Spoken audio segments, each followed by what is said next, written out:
Magandang araw sa inyong lahat. Ako si Smart Kids by Fern. Mag-unbox ako ng parcel na kuha namin sa Shopee.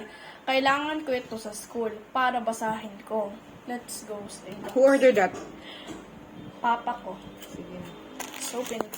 First, let's read it. Yung barcode. Magkano pa rin? 268 lang naman binayaran ko. Huwag mo sirain naman yung gupitin mo sa gilid. Gupit, gunting. Sinabing gupit ang kailangan gunting, ha? Gupitin mo. Ayun o, di ba?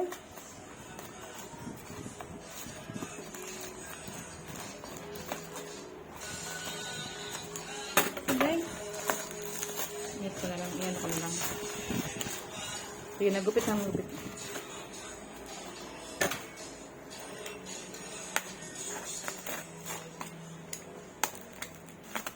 Dumaan lang yata yun. Sa kandidato yata yun. Ano? Yung kailangan. Yun.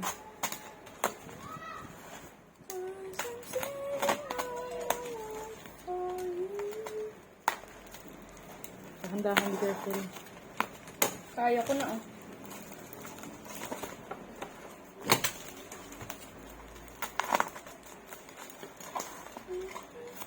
Be careful.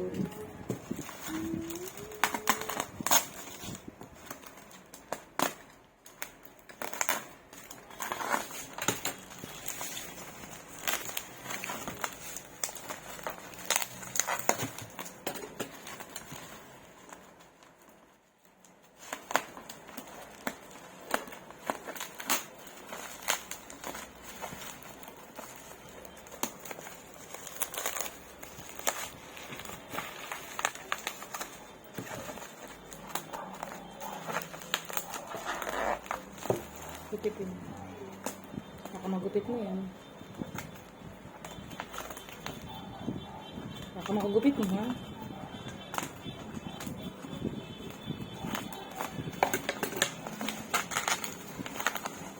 Be careful. O maano mo yun, huwag mong gamitan ng ganyan. Kunting na lang. Mag-damage mo yung pag-cutter.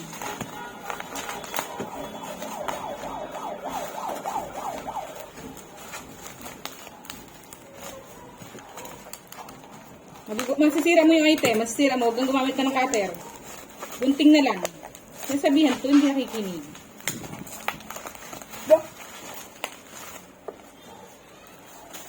Tan-tararan! Tan-tararan! Yuhuu! Ayan. English, Tagalog, English Dictionary. Let's open. Wait na muna, nakita na muna. Okay na yan, ha? Ayan siya, guys, oh. Edited by ano. Ayan, magagamit nila to guys sa English at sa Filipino. English, Tagalog. And the other one is Webster English Language Dictionary. Okay? Ano masabi mo kay guys? Wait lang. Titingnan natin. Ano masabi mo kay guys? So, guys, thank you for watching. Please like and subscribe and share. Bye-bye. Ayan, guys. 268 lang lahat yan. Bye-bye. God bless.